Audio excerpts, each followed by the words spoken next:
Greetings, everybody, and welcome once more to the Dracovin Empire. Are you ready to dive back into the mystical world of Golarion, the setting for the Pathfinder role-playing game system? Because if you are, I, your host and guide here, Campstar and Dracovin, can lead you there. I'll open up the gate to travel through time, space, the universe itself, to once again Golarion. We're going to be visiting another country today. Hope you're ready. Heading to KNZ and Poland. So, you're prepared. If you ever travel through the gate, please leave a little bit of a tip for me, like subscribing the bell over on the YouTube side of things, and let me know any experience you have. Grab my hand. The gate awaits, and so does Golarion and the Pathfinder world. Right. We are once again in Golarion and in TNZ. Now, I will give you some good information about Poland, but there is still some more information to be provided. A little bit of details beyond what I'll be talking about there, and there are two sources I could point out beyond. Well, three, because you can get a little bit from the Wikipedia, but really, these are better sources than Pathfinder in this case. Dragon Empire Gazetteer, and of course the TNZ World Guide. There's a lot in World Guide that isn't, especially on the wiki site, but if it's a good start you want, wiki site options. Poland. What is it? It's actually where the former capital of the Imperial Lung Wa was. Yeah, so Lung Wa, the big empire, the big kingdom, which controlled much of TNZ and collapsed in the last few hundred years, its capital is fallen Poli. Poli is a successor state of it, and it is one of the three countries which claim to be the true successor of Lung Wa. Poli is the religious successor. The military, the tradition, and religion all broke apart in different countries. They are a monotheistic theocracy run by the Council of Oracles, the Oracular Council, in Chidanga. Chidanga being the current capital of Poli, former capital of Lung Wa. They await the reincarnation of the Eternal Emperor, the religion they follow. The basically Eternal Emperor of Lung Wa. Yeah. They hope the return of Lung Wa will happen with the return of the Emperor. Yeah. And they worship in a monotheistic religion that has clerics that do nothing. Well, they don't really have clerics. They've got orcs and people that pretend to be clerics and stuff. It's an interesting thing. So, this theocratic state is right there with humans, kobolds, Nagaji, Samasarans. Yeah. There is no other gods in Poland. Only the Eternal Emperor who you worship.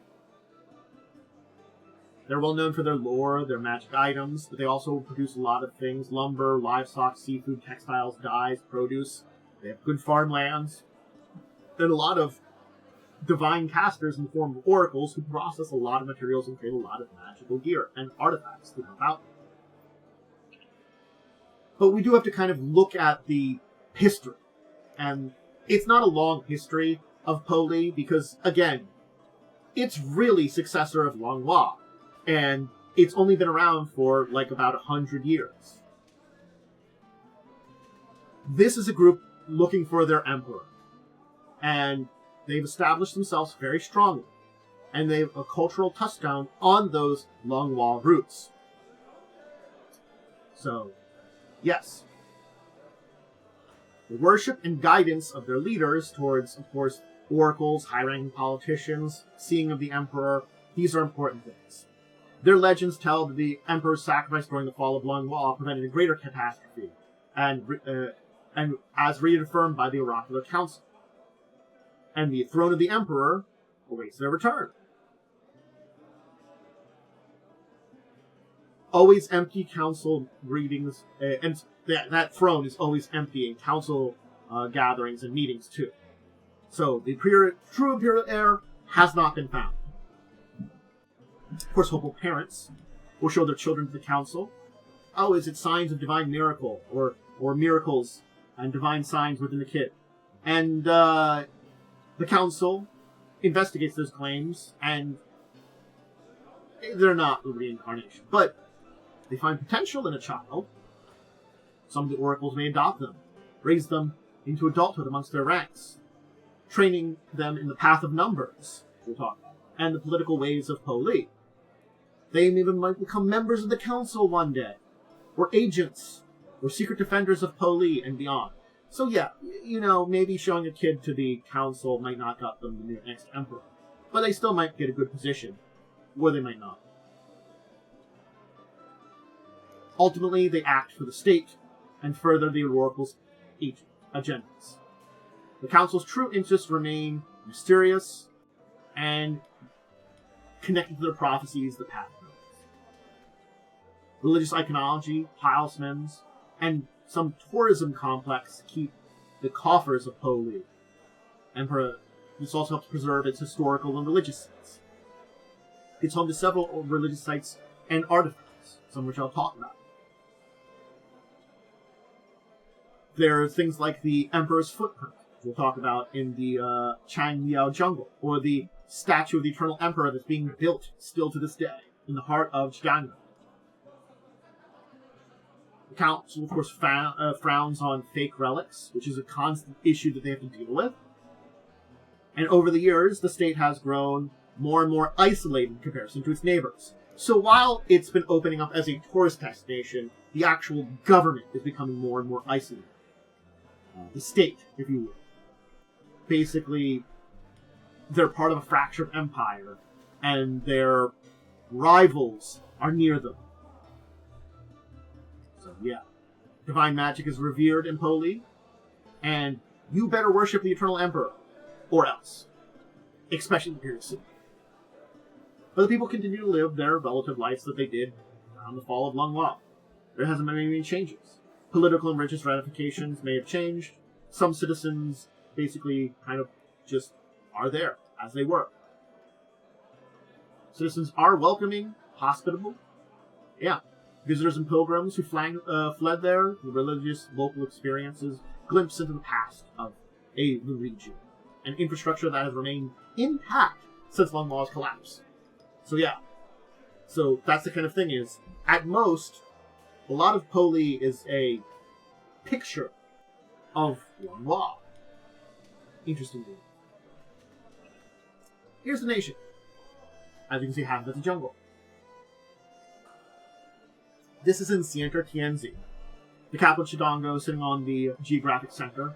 The Sea of Ghosts runs along its northern shores, near the edges of the Changliao jungle, and with stone-rodden shores covered in vast overgrowths that lead into the taller jungle lines. The jungle encompasses about half of the nation. The northeast borders near Huangat, to where Naguar and Tang Mai borders on. The council maintains a hands-free policy of the jungle on paper to preserve the sacred heritage site, but it's really that it's filled with a lot of deadly creatures, that, tangles, and it's kind of difficult to deal with. The Xiangdao River snakes between Baochuan and Huangat before splitting into two smaller river branches where the three countries border. And this is where you can find the Emperor's Footprint, a massive sinkhole several miles wide, surrounded by waterfalls and emerald hanging vines. It's a religious pilgrimage site that beckons visitors from the neighboring regions. They trek if they survive the jungle, which is about 2 days of journey, which they don't really have markings for. You're supposed to be guided by the Emperor. So oracles, divine casters get an advantage. They can look into that. But yeah. They believe it connects with the will of heaven in the form of communion with the patron deity of the spirit of to be born eternal emperor.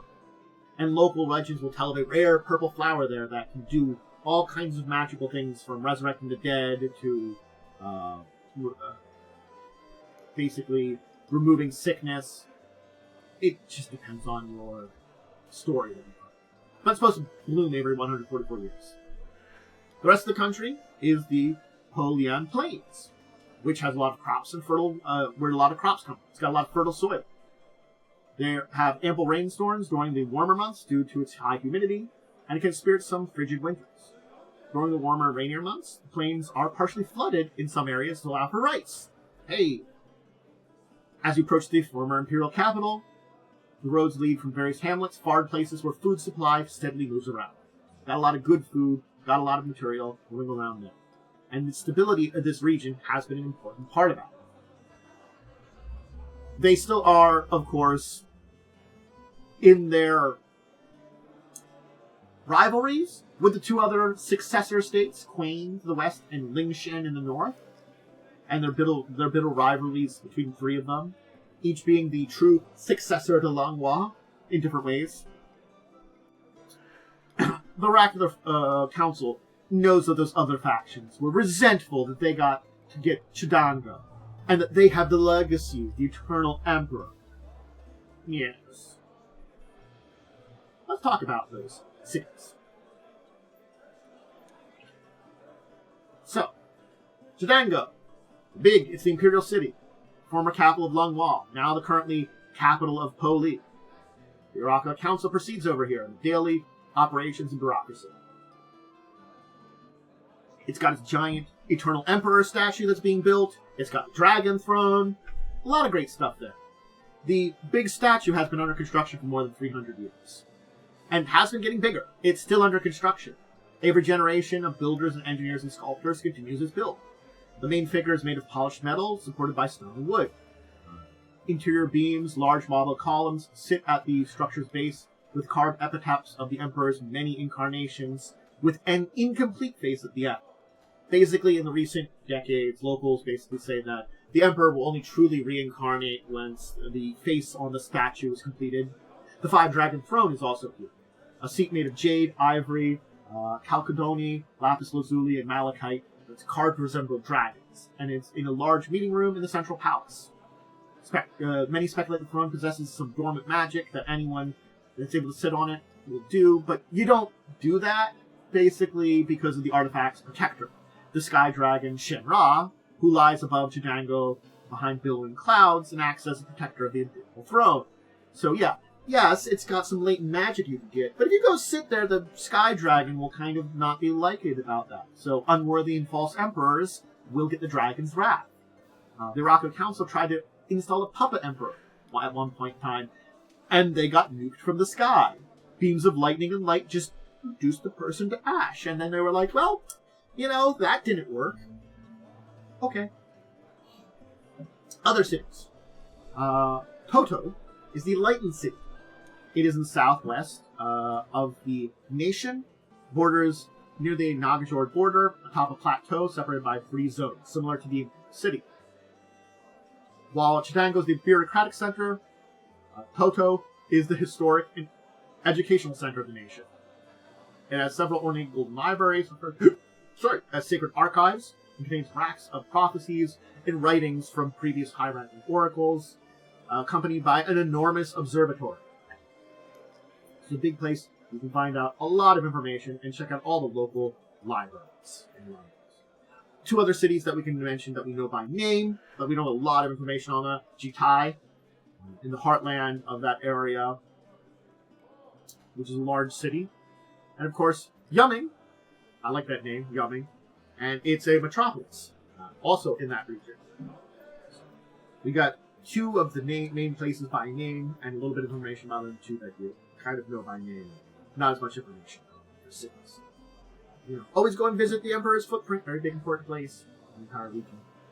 Now, let's talk about who's in charge. This man is technically in charge. Let's talk about it. So, the Oracular Council, the Council of Oracles, it's the governing body in charge of this, of Po Li. It's comprised of clerical and political leaders whose influence filters the lives of everyone in the nation. The council has employed a sacred numerological system of divination called the Path of Numbers, combined with other practices to exert wisdom and prophetic insight. High-level oracles believe they can determine one's potential by time and date of birth, zodiac sign, astrological configuration, time of conception, and birth through this test of fate. It's a special divination that outlines a person's entire life like a map, and is considered solidified upon examination. There are critics that will say that the test is deterministic and violates the notion of free will, often slandering the practice as a death sentence for many ill-fated individuals. But the council defends the practice, saying that potent skills that allows them to know when the Eternal Emperor has resurrected. And an edict constantly reaffirms the use of this in their monotheistic religion and the use of this system. So, if you take the test of fate, is determined by the whoever reads it. Hope they like you. So, after the century after the collapse, the council still has a very heavy grip on the politics of the region. And they're not willing to release political control. The stirrings in Lingshan and reported reports of the returns of the Eternal Emperor, even attempting to install false emperors, were met with the glory of the wrath of the Sky Dragon. But they're trying to do something because they fear something like Lingshan in their military might. They are, rivals with a military country. It's not what they are. But the faith of hold and, hoping that the heir to the Emperor will return. So, yeah. Let's look at the Council in a little bit more detail now that we know their overall status in charge of the country. So, they see themselves as stewards and wardens of the 5 Dragon Throne, tea and culture, and of course, the fate of the Eternal Emperor. And there's 2 distinct levels within the Council. The Lower Council and the Hierarchical Council. The logistic apparatus that is centrally managed by the Lower Council. It's basically lower-ranking oracles, secular lords, bureaucrats, politicians that take care of all the day-to-day. The Hierarchical Council has 5 members, or ministers, that drive and safeguard the sanctity of Poli's culture and political agendas, along with their role to find the Eternal Emperor's reincarnation. Zhao Meng here holds the title of Grand Oracle within the Oracular Council, and acts as regent, effectively. He's an elderly man that sits at the rightmost of the 5 Dragon Throne. Remember, it's an empty throne, it's always there for the meetings. He exerts a methodical presence to ensure that the security of his nation, the society of his nation, remains as strong despite the lack of the Eternal Emperor's return. His first loyalty is always to Poli and Sovereign. Some people mistrust him and think of his political ambition, but yes, the country itself is important.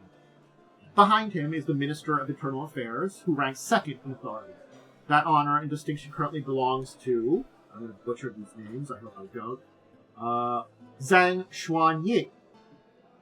She is director of the Lapis Watchers, and by extension the rest of the Bureau of Numerology regarding Poli's internal civility and security. An entourage of oracles out to verify another claim of the Eternal Emperor's return found her as a youth and evaluated her fate and potential. She joined the Bureau of Numerology as a Lapis Watcher candidate, and basically has overhauled that organization under her tenure for the past decade and a half. Her success and triumphs, especially her upbringing, inspires inductees of the Bureau, though she frequently clashes with, basically, the Minister of Faith, Wang Jin, who professes and maintains the religious tradition, practices, and heritages from the Lung Wa Empire. During major holidays, Jing is the voice of prayer and sermons, a role that his charismatic narcissism and vanity go into very heavily. The citizens believe in the Eternal Emperor and his eventual reincarnation. Jing doesn't take kindly to dissidents or the dissidents or the unfaithful. Him and the previous Minister of Internal Affairs organized the eradication of reportedly political dissidents for national security. So, yeah. Doesn't sound good. Xian Ling acts as the Minister of Truth.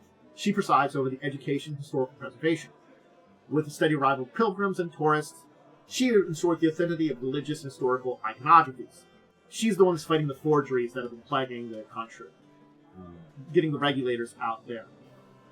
She remains in the city of Tuto at Sacred Archive a lot of the time.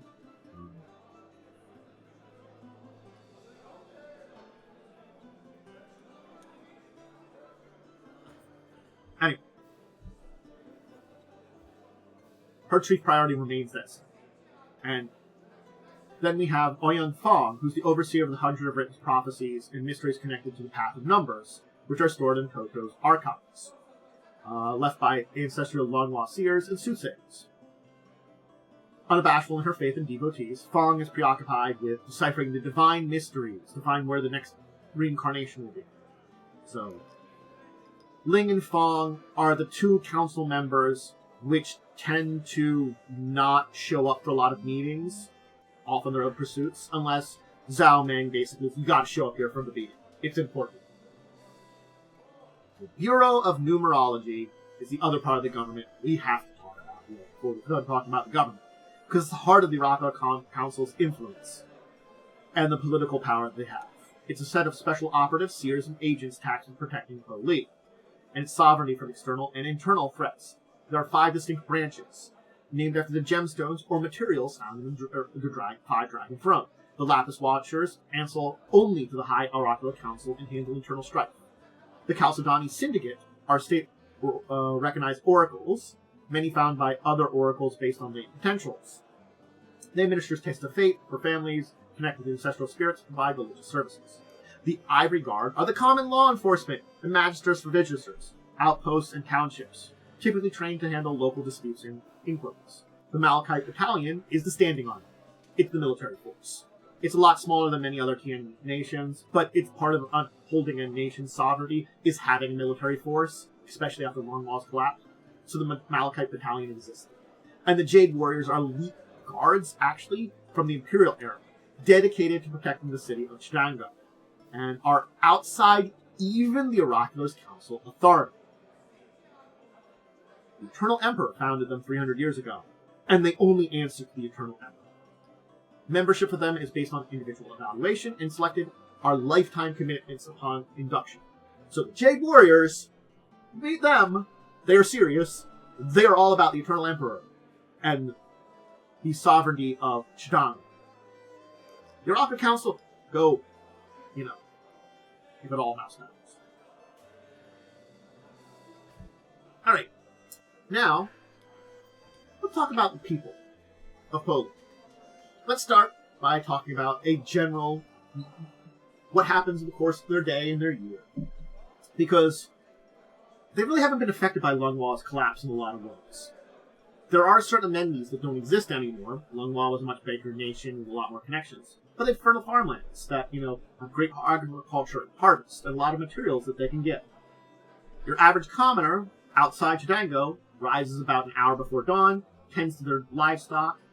Villages along the country's northern border have their nets and go fishing along rivers and the Sea of Ghosts to the Megan Lake. In Chidango, basically, those will greet the day with the city will greet the day with a musical accompaniment as priests traverse from the forbidden inner zone to the outer zones where merchants and laborers reside. Other settlements such as Jutai, Tuto, Yuming have their own routines and traditions from the times of Lung Wa. Typically, a day opens up with the central temple at dawn. It allows devoted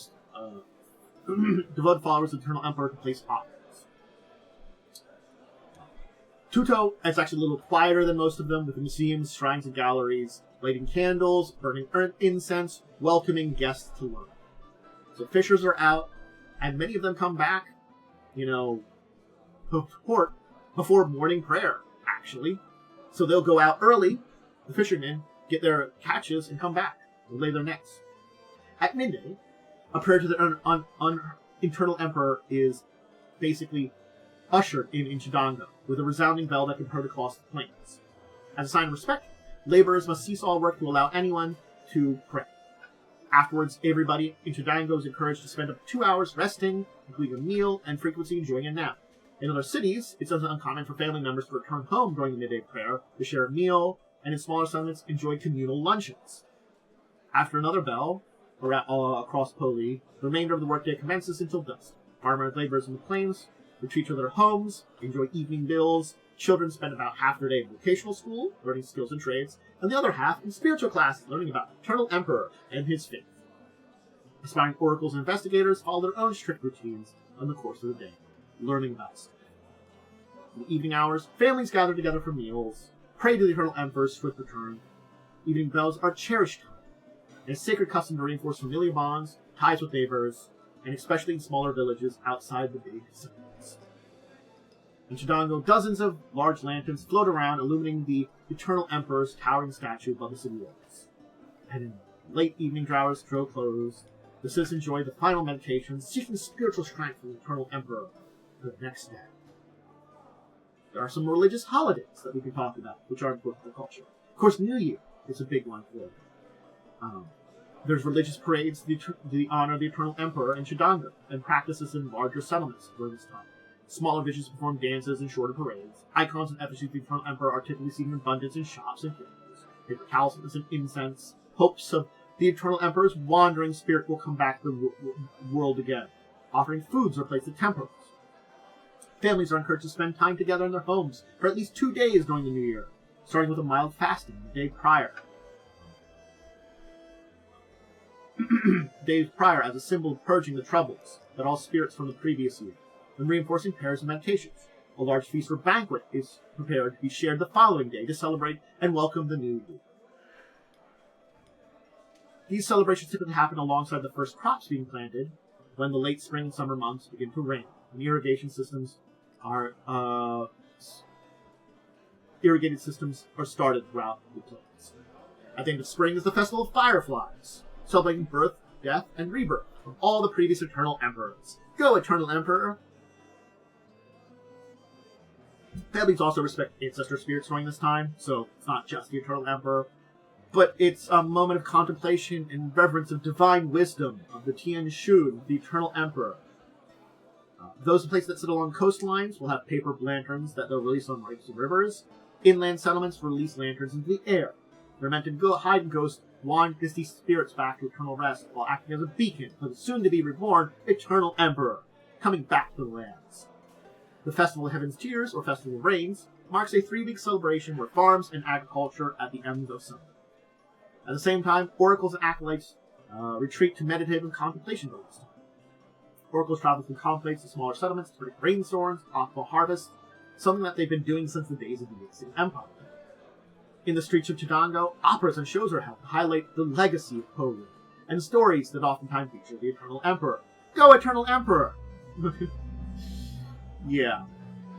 There's educational seminars in Tuto. In Jatai, the temples, basically, and shrines, read elegies. There's a lot of big, major things going on there during this time period. In Yumming, which started as a fishing village, they got boat races. And the end of autumn, you have the Dragon Temple Festival, which encourages divine scholars, priests, and oracles to tour through the major cities, outlying settlements, to showcase the culture, history, and legacy of the Eternal Emperor to the people of Poland. Polian culture. Poland. It's an opportunity to have your young children put in front of an oracle to see if they've got what it takes to be either the Eternal Emperor or get some kind of important position. Read that kid's stuff, see if he's good enough to join you. This is also when a lot of priests and oracles hand out talismans and relics to safeguard the populace against evil, malign spirits for house walls and dwellings and stuff like that. So yeah. There you go. Everything about this culture revolves around the Eternal Emperor. You can't get beyond that. It's a monotheistic faith. Every household, business, shop, and minister building has scrolls, iconography, small altars dedicated to the Eternal Emperor. It's a religion with no clergy. It's all oracles, and some priests were around there. They're not priests, but they basically confirm a semblance of priests in other nations. They're state-appointed blue-robe oracles or red-robe agents that basically maintain these religious sites and provide divine services that you'd find in other kingdom nations. If you practice or worship other faiths within Poland, it's discouraged in most places, and criminal in larger settlements. So if you are worshipping something and you're a small settlement, they'll be like, hey, don't do that. But if you're in a big city, especially Chidango, where the Lapis Watchers are, the secret police will not like that. And you might, we've seen how things go for dissidents. So yeah. And magical practices are actually, especially by unauthorized individuals, can result in penalty or incarnation. Or incarnation? Incarceration. Wow. That broke my brain there for a second. So yeah. They see themselves as a window into Lung Wa's past. That's a Polian way. And so a lot of leaders and citizens are preservationists of the Eternal Empire's reincarnation, the time of Lung Wa when he returns. They value education and divine knowledge. They teach a glorified history of Lung Wa. Yeah. Along with doctrines of the Montezut faith. So, yeah. The Oracle's judgment is considered final and absolute, so keep that in mind. That's why the test of fate is absolute. If it's read, it's done. It can't be unread. So the biggest export they have is divine holy relics. They have a lot of talented oracles that can weave powerful relics and wards and do things like that. Bring trinkets of charms for luck or good fortune. So, counterfeiters. There's a lot of punishment based on the severity of religious offense. But it's very profitable. Very profitable. Despite regulations, small forgery groups pop up constantly. And as much as they're discovered, prosecuted, and punished, they're back again. You can't get rid of it. It's a constant battle. So, they do have their armed forces, despite no military presence in a lot of places. But the Lapsus Watchers are there, monitoring insurgencies, political spies, religious usurpers, and acting, basically, in the best interest of high orders and their schemes. So they could appear as civilians, military, political positions, laborers in rural settlements, infiltrating, heading into this, looking at these things. The Lapse Watchers are the most dangerous of the 5 groups of the Bureau of Numerology, in a lot of ways. A lot of local settlements have local cultures that remain basically unchanged from Lung Wa. There are aspects that are affected by this, supply chains, resources, things that the council has done in a lot of ways, but mostly these small villages change. The Orather Council and their servants remain actually in the same dress that they had in Lung Wa. Oracles wear blue robes, but their station and rank is recognizable by the ornamentation and stitch iconography. The servants of oracles will often be seen wearing yellow or dark green robes. Non-caster agents are typically in red robes, while educators typically wear red and black robes. So, your robes, very much Lung Wa, tell a lot of stuff about you. But that's Poli in a nutshell. It is an interesting nation. I've got to say, I've gone over 2 of these successor nations of Lung Wa. They're not great. I don't know about Quain. Really next week, cough, cough.